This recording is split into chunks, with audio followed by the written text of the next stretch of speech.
இன்று நாம்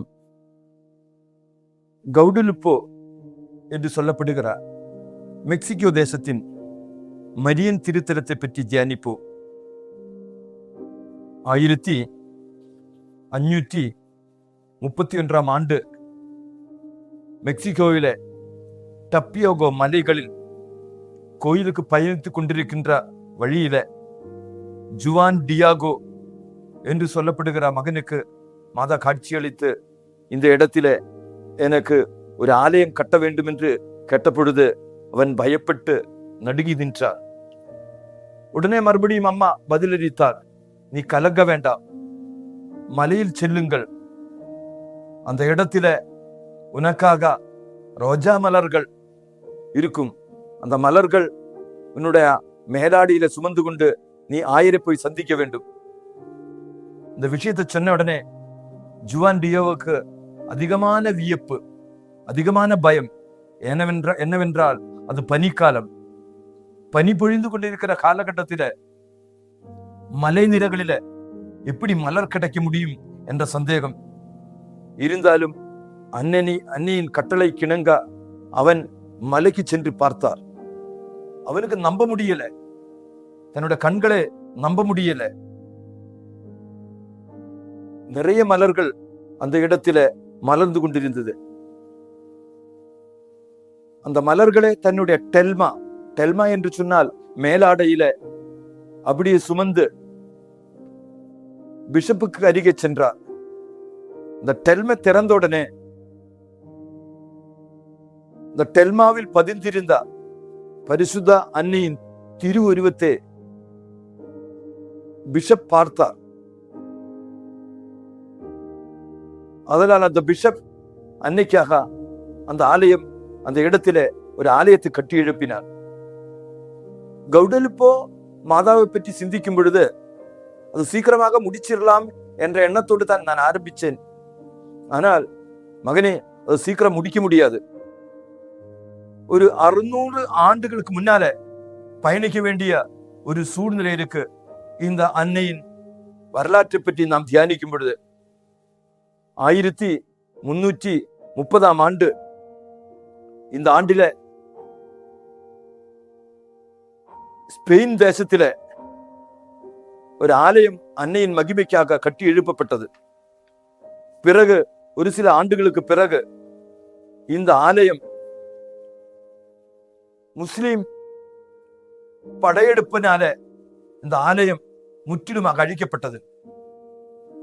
அப்பொழுது அந்த ஆலயம் அழிக்கின்ற காலகட்டத்தில் அந்த இடத்தில் இருந்த ஸ்பெயின் மக்கள் அந்த ராஜ்யத்தை விட்டு விலக வேண்டிய ஒரு சூழ்நிலையில அன்னையின் ஒரு சுருவத்தை அவர்கள் அழிக்காமல் இருக்கிறதுக்காக மண்ணில் புதைச்சு குழி தோண்டி மண்ணுக்குள்ள புதைத்து வைத்தார்.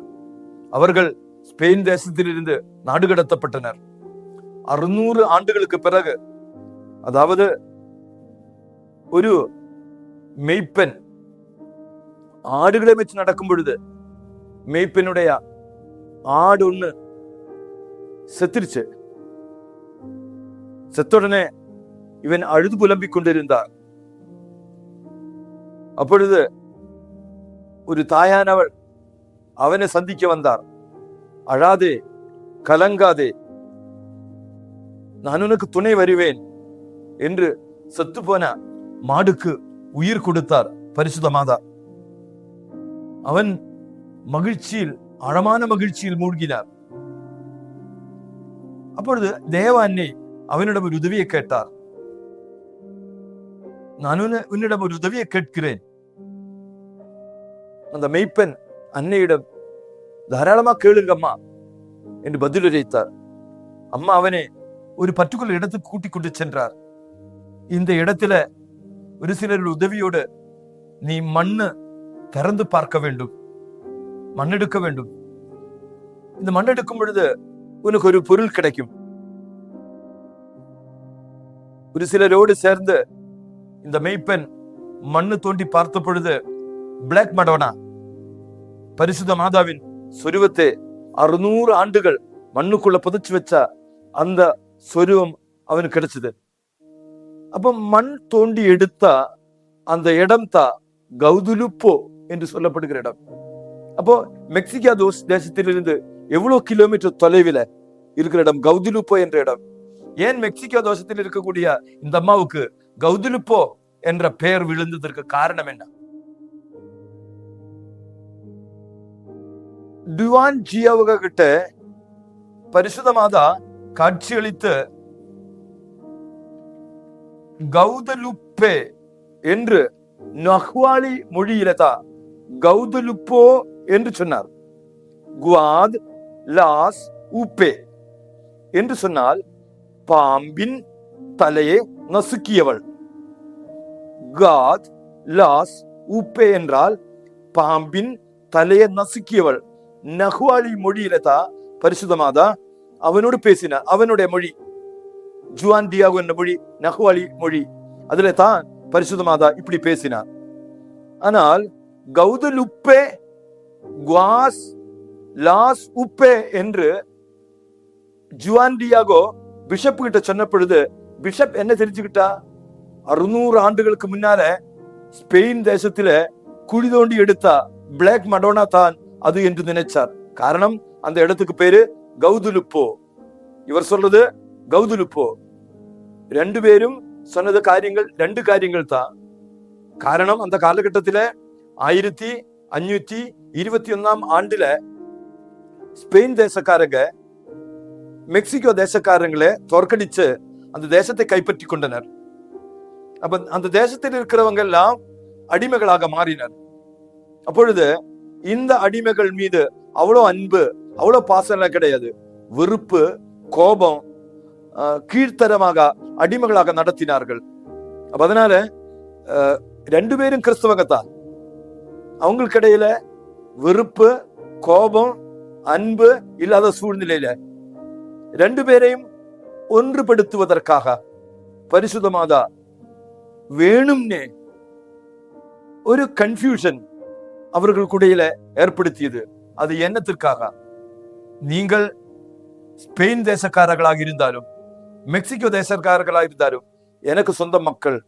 அதனால வெறுப்பை, கோபத்தை, பொறாமையை அப்புறப்படுத்தி ஒரே மக்களாக வாழ வேண்டும் என்று நான் விரும்புகிறேன். அதனால் இந்த பர்டிகுலர் காட்சிக்கு பிறகு மெக்சிகோ தேசக்காரர்களும் ஸ்பெயின் தேசத்து இருக்கக்கூடிய அவர்களும் ஒன்றாக இணைந்து பயணிக்க ஆரம்பிச்சாங்க. ஒத்த கத்தோலிக்க திருச்சபையாக, அன்பின் சபையாக அவங்களுக்கு முன்னேற முடிந்தது. அதனால் திருச்சபையில், குடும்பங்களில், தேசங்களில் பிளவுகள் ஏற்படும் பொழுது அவங்களை ஒன்றிணைக்க, ஒன்றோடு ஒன்று இணைந்து பயணிக்க அன்னை கடந்து வருவார்.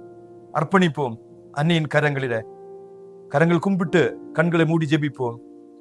பரிசுத்த தேவமாதாவே, எங்கள் குடும்ப வாழ்க்கையில, எங்கள் அர்ப்பண வாழ்க்கையில ஒரு சில நேரங்களில பொறாமை, வெறுப்பு, கோபம் இப்படிப்பட்ட பாவ பழக்க வழக்கங்களால் நாங்கள் வாழ்கின்றோம். ஒருத்தருக்கு ஒருத்தர் ஏற்றுக்கொள்ள முடியாத சூழ்நிலை. இந்த சூழ்நிலைகளில பரஸ்பரம் அன்பு செய்து இணைந்து பயணிக்க எங்களுக்கு துணை புரியும். எங்கள் ஆண்டவராகிய கிறிஸ்து வழியாக உம்மை மன்றாடுகின்றோம். ஆமேன்.